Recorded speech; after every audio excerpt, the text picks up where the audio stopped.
Hi there, my name is Tor Webster. I'm a tour guide in Glastonbury, Somerset, England.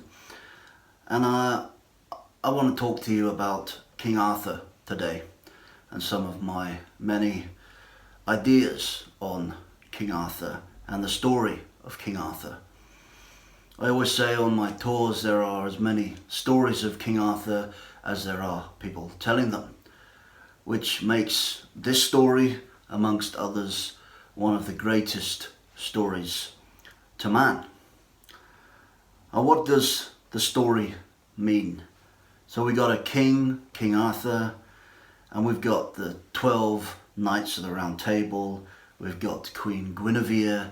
Guinevere means Gwyn, means white. Avere means beautiful. And when did these stories really arise? Well, Geoffrey of Monmouth started writing about King Arthur and Merlin in his fictional book, The Great Kings of Britain.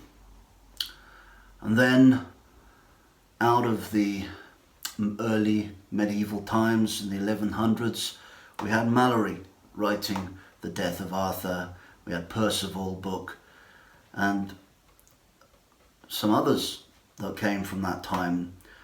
And that time was to do with the Knight Templars and their connection to this great story, great British story of a king, hero. But I think that it goes way further back than that. And I think it is a story more of archetypes than actual characters. Now, that's not saying that I don't believe there was a special King Arthur, but I think that Arthur is a name that was given to that king as a title later on.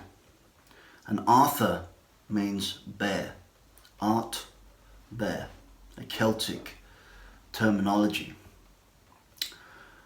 Now, also alongside those archetypes, we have numerous other archetypes that have similarities of the story. One is the most famous, of course, of Christ. Christ was born in the winter solstice that Arthur was also meant to have been, and he had 12 disciples, the 12 knights of the Round Table. And there are many other similarities, but I'll go on to that a little bit later. Then we have also Dionysus, who was a Greek hero, and there's lots of similarities with that. And also within the Mithras cult, Mithras deity was also very similar. And Osiris, of course, all solar deities. Osiris, you can even see him being fed at his mother's bosom as she sat there, like often you see with Christ as a solar deity. So there's lots of interweaving of these great archetypes. Also, the archetype relates again to an ancient system of characters within, for example, the tarot deck. In the tarot deck, of course, you've got the king, the queen, the knight, the lady. You have the magician Merlin. You have, even in the symbols, you have the Excalibur sword, you have the Grail cup, and you have the staffs or the wands, which is Merlin's staff or wands, and then the coins or the gold, which is also, of course, relating to that. So they're ancient, all of them are ancient archetypes, and a lot of the archetypes were not brought in until the medieval times. But I want to explore this even deeper than that, to going back to the great beginning. And I'm very interested in a certain legendary king born in 335 and died in 482. Now I know that doesn't relate to the time of known as King Arthur, but what's interesting about this king, his name's Uffa, which sounds a bit like Arthur, and he was a Danish king, and he was the king of the Angles. And Angles were the bottom part of Denmark. And the Danish tribes have long had a connection with the Nordic, the Celtic, Nordic and Celtic tribes are, in my view, as many others, interlocking. I think it even goes back to the 12 tribes of Israel, that especially the tribe of Dan. And when the 12 tribes of Israel, as far as I see it, was in a nutshell the tribes that had to escape the growing ice age from continents, or especially the Nordic continents, and a lot of those tribes ended up in Egypt, and then Moses led them out of Egypt in search for the promised land. I think the promised land was here. They kind of misunderstood the message slightly, but they went to the promised land, which was they found as Israel, and then the tribes stayed there, and then over the years the different tribes, different people, mixture of tribes went out to reconnect to their lands.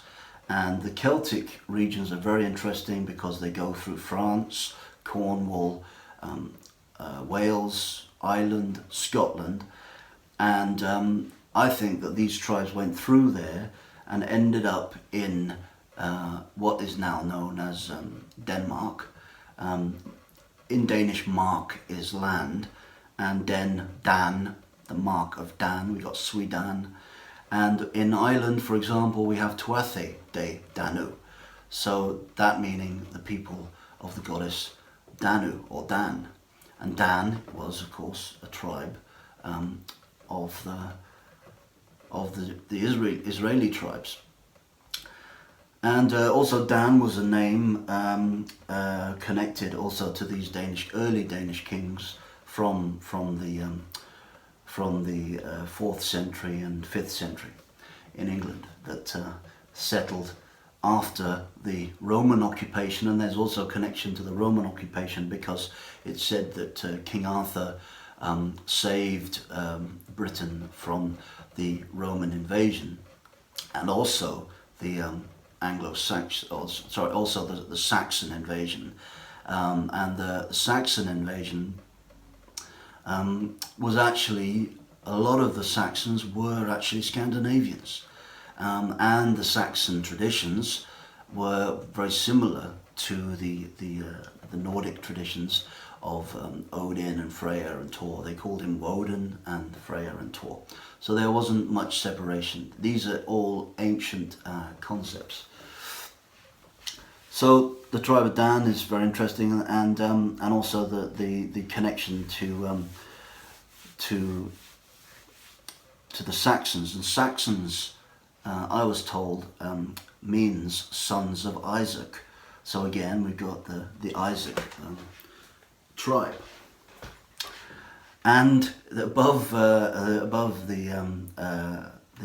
angle, or the angels, land of the angels in Denmark at that time, the land was called Jutland, which is still called today Jutland. The Jewish tribes. So those tribes came through background, and so then coming into the 5th century, when the Danish kings came back to England, to Britain, their ancestors were already there. But what's also interesting, connecting this with King Arthur, get back to the point. So King Arthur it's very commonly known, and I've learnt a lot of this from Paul Broadhurst, commonly known that the cult of the bear, Arthur being bear, is very ancient and relates to the Ursa Major constellation in the sky, because it's called, even in Nordic traditions, it's called the Big Bear. In America it's called the Big Dipper or the Saucepan, whatever it is. But Ursa Major is very commonly known as the Big Bear, and Ursa Minor, the Little Bear. And in Denmark that's also still known as the Little Bear. In Nordic astrology, the Ursa Major is seen to be the chariot of Thor, who was their main god, and the Ursa Minor as the hammer of Thor. And also interestingly, the pole star on the Ursa Minor is the movement of the swinging hammer. And then you've got the Draco constellation woven in there, which is also the Ormanganda serpent part of the mythology and dragon culture as well. There's also the dragon culture within there, and also Greek culture, which is the Ouroboros. And all worldwide there are serpents. I did a project called the Rainbow Serpent Project, and that's all woven in there as well. So it's very interesting that coming back to those lands and the Ursa Major and the bear cults, and this brings us nicely to Tintagel in North Cornwall, which is considered the birthplace of King Arthur. And why is it the birthplace of King Arthur if he is an archetype and not a specific person? Well, I'm glad you asked. So I do a lot of tours to Tintagel and speak to the locals there, and also Paul Broadhurst, often meet up with him there. And what's interesting about Tintagel is there is a church outside of town. It would take you about a good 10-15 minutes to walk from the centre of Tintagel up to the church, which is considered the parish church, which is up on the cliffs in the middle of nowhere. And that's called St. Matriana Church. St. Matriana, as far as I know, she did not exist. St. Matriana means the matriarch, the divine feminine. And outside that church is a crystal standing stone, and it's got beautiful mass pieces of smoky quartz within that crystal standing stone. And if you didn't know it was there, you would just think it was another tombstone, because it's bang in the middle of all the other tombstones. But when you stand at that stone and you look over to the island, which is known as the Tintagel Castle, even though there has never been an actual ancient castle there. There has been a monastery on that island, but not a castle. The only castle that's there was from the 14th century. So you stand at this stone and you look out over to the island, and the island is perfectly flat with the horizon of the ocean behind it. Okay? And you look out, and only from that position of that stone, you look out over to the island, and that is where the constellation of Ursa Major rises out of the island, the birth of King Arthur, right? And it's also very much to do with the winter solstice, because the winter solstice, the celebration of the birth of Arthur, is the darkest time of the year, and you would see perfectly the rising of Ursa Major in the night sky, because it's the darkest time of the year. So that's when it's celebrated. And also Paul Broadhurst has found coming through that island, there in the middle of the island is a dugout tunnel or cave, and you come out of that cave, and that right on the top of the island there is a footprint carved in the stone there, And he believes, as many others do, that that is where the kings were made kings. And so the king would put his footprint in that footprint and then kneel down and then get the honor of being made a king, and probably knights and ordained ministers and many other things there. And it's a perfect place for it, because wherever you stand along the cove there on the cliffs, you will get a perfect view of what was going on without actually being in the sacred area, you know, so far enough away, but having a perfect view. Like many of the henges, especially Avebury, were designed for that purpose. So you would have a perfect view wherever you stood on the banks of the henges around you. So not only is the Ursa Major alignment there, but also the place where kings were made. So combine the two together, you have Arthur, the Great Bear, Ursa Major, and the king right there. So there's something very interesting going on. Also, sorry, I was just trying to tell you about a ley line, two ley lines that meet at that man-made cave tunnel. And it's called, Paul Broadhurst calls it the Merlin and Morgana ley line. And the Merlin ley line comes through there and through into Tintagel, down through Tintagel. The Morgana ley line comes in, goes perfectly through that stone and into the Morgana, St. Matriana Church, and that meets the Merlin line in the landscape. So it's all connected with ley lines also.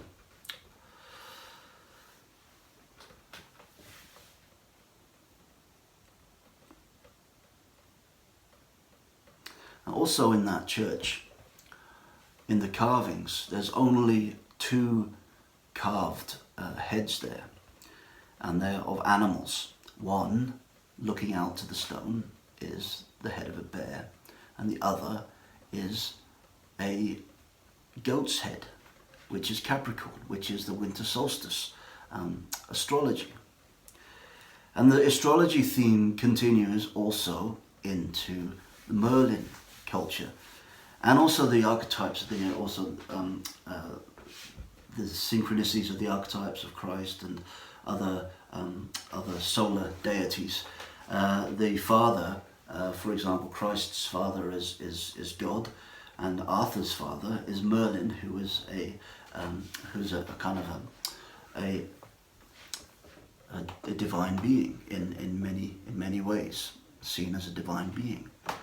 But Merlin is the meridian. He is the astrologer. He is the one that brings the knowledge of the stars down into the earth. He is the not only north-south meridian, but also to the heavens and the earth. And that's why also the Kestrel is the archetype of the Merlin Kestrel, because the Kestrel hovers in the sky with perfect vision directly down into the earth, bringing the knowledge of the sky into the earth, into the consciousness of man, with great vision and great knowledge. So that's the connection of Merlin. So Merlin brought into the world King Arthur, and King Arthur is the star signs, is the Ursa Major constellation. And also the 12 Knights of the Round Table and the 12 disciples relate to the 12 constellations. The Round Table is the circular movement of the zodiac signs, and as above, so below, which is also a very important part of it. So, going back to the Danish kings, I think that there was a kind of rebirth of the ancient cults of the bear that were already present within the Celtic people, but probably suppressed by the Romans for many hundreds of years. And the rebirthing of that knowledge of the bear cults, maybe by Uffa, which is maybe Uffa is Uthra Pendragon, and then Arthur afterwards, or maybe it's the same person. Maybe it's all woven in to the story, or maybe it was someone later that took on the knowledge and brought an awareness into the peoples, but in the 500s. There's also the connection, of course, which is a great connection, and also I'm very fascinated by, of the Grail. And the Grail is, as I've already mentioned, the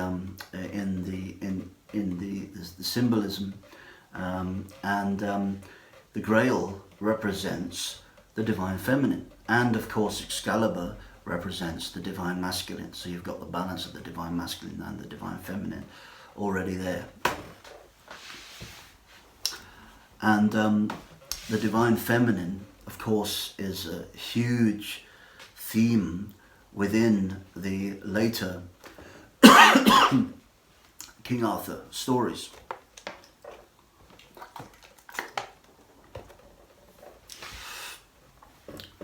And of course the knights, the chivalrous knights, but Mary Magdalene is the patron saint of the Knight Templars, of the Cathars, and it was the Knight Templars that learnt about the Gnostic traditions that they wove into their books about King Arthur later on, to not only keep sacred the stories of the ancient bear cults and astrology, but also that of the Celtic Christian movement. So this is all a Celtic document using the archetypes and working with the archetypes to keep it sacred and very firmly in our minds. The same way that the story of Christ was created, and the story of Mithras, and the story of Osiris, and etc., etc. So they're, very, very important stories. And these stories also are designed for us to see those archetypes inside of ourselves: the divine masculine, divine feminine, Arthur, Guinevere, the hero, the magician, the awareness, the awakening of all these archetypes deep inside of us. So Mary Magdalene is very important, and also her father, Joseph of Arimathea. And Joseph of Arimathea was, of course, the person that brought the Holy Grail to England, apparently, in legend. But I think that the Holy Grail was a symbol of the bloodline, the Christ bloodline. And because in Glastonbury we have a story that he originally brought two cruets, one holding the blood of Christ, the other holding the sweat of the Christ, which is again the divine balance of masculine and feminine, the blood representing the feminine, the sweat representing the masculine. But it was he himself and his daughter Mary Magdalene that was of the bloodline, and they married into the royal family. And the royal, well, not Mary Magdalene, I think that Joseph of Arimathea married into the royal family, marrying King Arvagus's daughter and having a child he called Anna. And Anna went on to starting the movement of the combination of the royal bloodline and the Christ bloodline.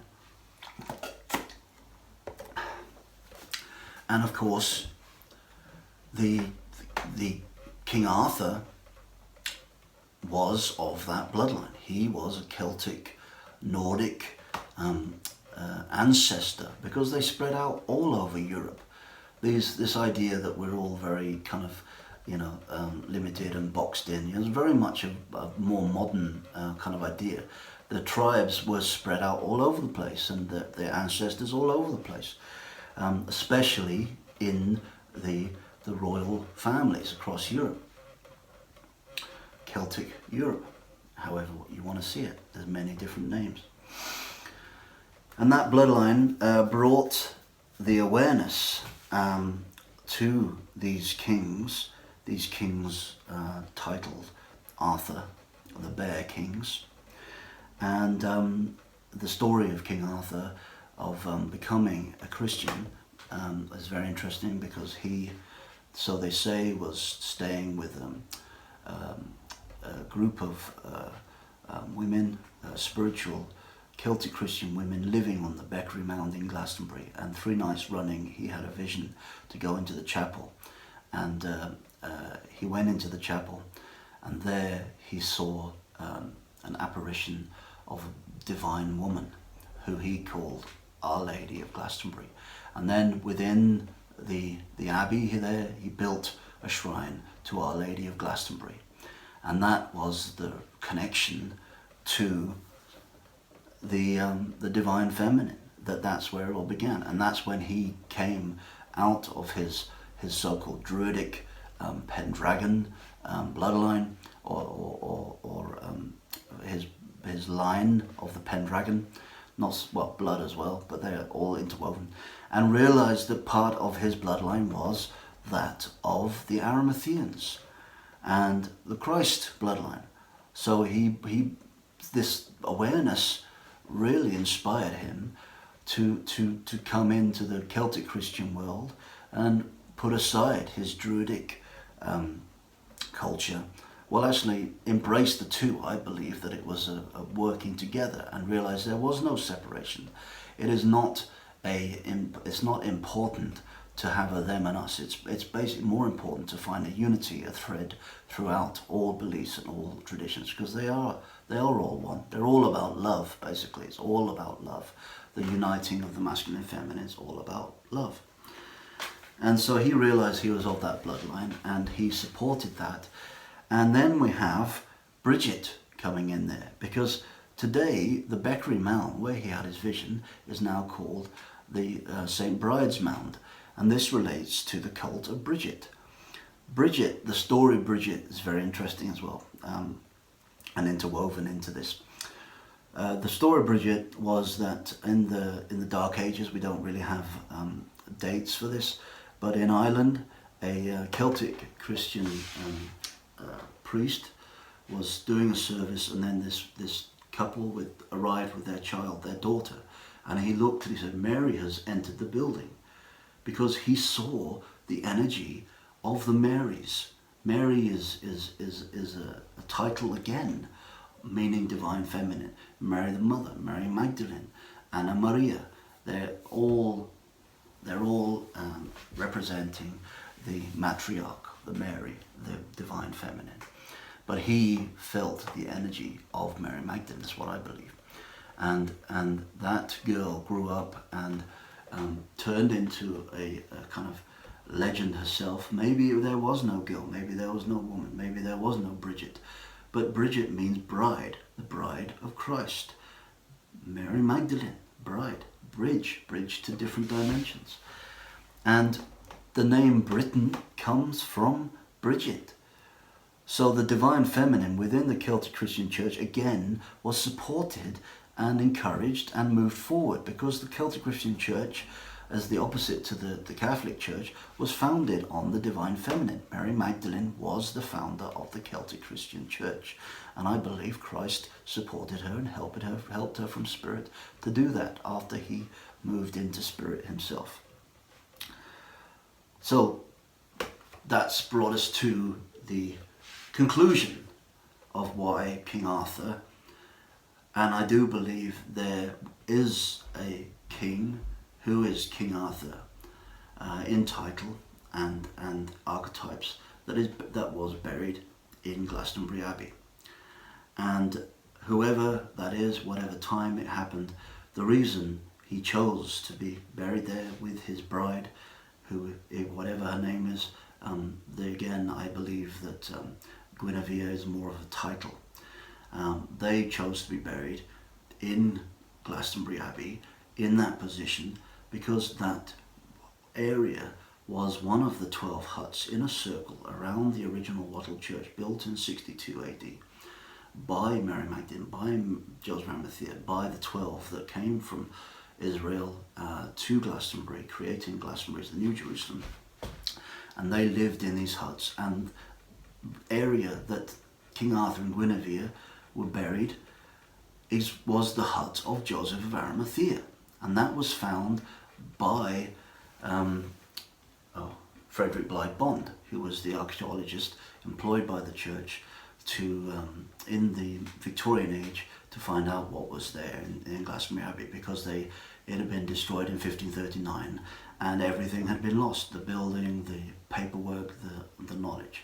So whoever this Arthur was and his bride, very important king and queen, buried there. And I'm not concluding who I believe King Arthur is. If there was only one King Arthur, maybe there was a number of King Arthurs, because like I said, it's a title, an archetype. But I do believe that he was buried there, and I do believe the birth was more about the birth of a king into his role, into his power at the place that is heavily connected to the bear tribes. Also in Tintagel, Paul Broadhurst has also found in the landscape the head of a bear, and the mouth of that bear is the site, the very sacred holy site, waterfall site of St. Nectan's Glen, with a circle which looks like a chalice top with the water coming out as well. Chalice site, it would be where women would have bathed and cleansed, and men, but more in the divine feminine. And that was the mouth of this shape of the bear, made up the head of the bear in the landscape, and the bear is looking directly to the Tintagel Island. And on the side of Tintagel Island also is an amazing shape of a face, of Merlin's face, sleeping with his eyes closed. So I'll conclude there. I've really enjoyed sharing this with you. I hope you enjoy it as well. And take everything I say with a pinch of salt. It's just ideas and theories that I've put together. My father was also obsessed with King Arthur, and I think it's more a heroic story for us, to encourage us to be the best we can, to be fully loving and respecting of everybody, especially the divine feminine, because that needs our support at this time. Not only in the women, but also in the men. The balance is all about balance, because men's strength, the masculine strength, is very external. The feminine, the divine feminine strength is very internal. So it's about balancing the external and internal together, or above, so below. You know, the Father, Mother, the Father Sky, Mother Earth. So research, think, share ideas. Come and visit me in Glastonbury. Come and do a tour with me if you want. But I really enjoyed connecting with you in this way. Look forward to your comments. Also, like me on Facebook, like me here, whatever's meant to be saying now. Okay, peace and love.